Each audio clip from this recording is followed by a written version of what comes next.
Di sebuah sore yang mendung di kawasan terminal utama Surabaya, seorang gadis muda dengan penampilan sederhana turun dari bus antar kota. Wajahnya tenang, rambutnya dikuncir kuda, dan hanya membawa satu ransel di pundak. Namanya adalah Letda Ayu, seorang marinir wanita aktif yang sedang dalam perjalanan pulang untuk menjenguk ibunya yang sakit. Ia tak mengenakan atribut militer, memilih pakaian kasual agar lebih nyaman selama perjalanan. Namun, aura ketegasan tetap terpancar dari sikap dan sorot matanya. Ia berjalan perlahan ke arah parkiran sambil mencari ojek daring yang dipesannya. Tanpa disadari, langkahnya dihentikan oleh seorang pria berseragam polisi dengan tatapan merendahkan. Oknum polisi itu, Bribka R, dikenal di kawasan terminal sebagai petugas yang sering menyalahgunakan kekuasaan. Ia biasa meminta uang secara paksa dari pengendara, bahkan terkadang dari penumpang yang baru tiba. Melihat Ayu yang tampil sederhana dan tidak mencolok, ia mengira gadis itu mudah ditekan. Tanpa basa-basi, ia menghadangnya dan meminta kartu identitas dengan nada tinggi. "Mana KTP-mu? Atau kamu bukan orang sini?" "Ada biaya keamanan buat pendatang," ujarnya sembari menyeringai. Ayu hanya memandang tenang dan berkata, "Saya tidak sedang melanggar aturan apapun. Silakan tunjukkan dasar hukum permintaanmu." Jawaban itu membuat Bribka R naik darah dan mencoba merampas tas Ayu dengan kasar. Tindakan itu adalah kesalahan besar. Dengan satu gerakan sigap, Ayu memelintir tangan si polisi dan menjatuhkannya ke tanah dalam hitungan detik. Beberapa warga yang menyaksikan kejadian itu terkejut, sementara rekan Bribka R yang berada di pos jaga berlari mendekat. Ayu, dengan suara tegas namun tetap tenang, memperkenalkan dirinya sebagai anggota aktif Korps Marinir dan menunjukkan tanda pengenal militer dari saku dalam jaketnya. Para petugas lain langsung terdiam, sebagian besar pucat melihat siapa sebenarnya gadis yang barusan dihina oleh rekan mereka.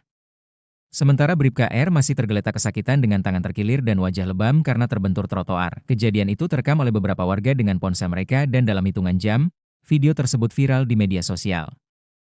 Netizen ramai memuji keberanian Letda Ayu yang dengan elegan menegakkan keadilan tanpa kekerasan berlebihan. Dalam video itu, terlihat jelas bagaimana Ayu bertindak tegas, proporsional, dan tak sekalipun kehilangan kontrol emosi.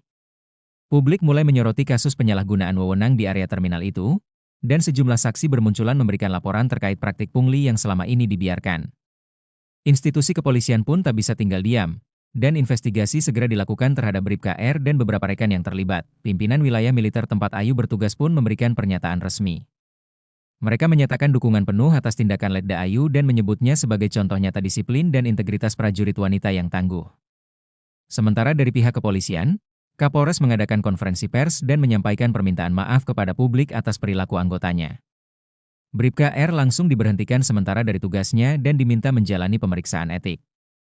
Ia akhirnya dipecat tidak hormat karena terbukti melakukan tindakan tidak profesional dan mencemarkan nama baik institusi. Ayu, meskipun enggan disorot media, akhirnya diundang ke sejumlah forum dan acara talk show untuk berbicara tentang penguatan peran wanita dalam pertahanan dan keadilan sosial. Ia tetap rendah hati. Hanya mengatakan bahwa dirinya melakukan apa yang seharusnya dilakukan oleh siapapun yang berani berdiri melawan ketidakadilan. Di kampung halamannya, Ayu disambut sebagai pahlawan. Ibunya yang sakit pun tampak bangga, meneteskan air mata saat melihat putrinya dihormati bukan karena pangkat, tapi karena sikap berani dan terhormat yang dimilikinya. Kisah Letda Ayu menjadi inspirasi banyak perempuan muda di Indonesia. Mereka melihat bahwa kekuatan tidak selalu ditentukan oleh fisik atau seragam, tapi oleh keberanian untuk membela yang benar. Terminal Surabaya kini mengalami perubahan drastis, dengan pengawasan yang lebih ketat dan petugas yang telah dibina ulang. Nama Letda Ayu terus disebut sebagai simbol perubahan, gadis yang dikira biasa saja, tapi ternyata adalah marinir wanita yang mampu menghajar kesewenang-wenangan dengan ketegasan dan kehormatan.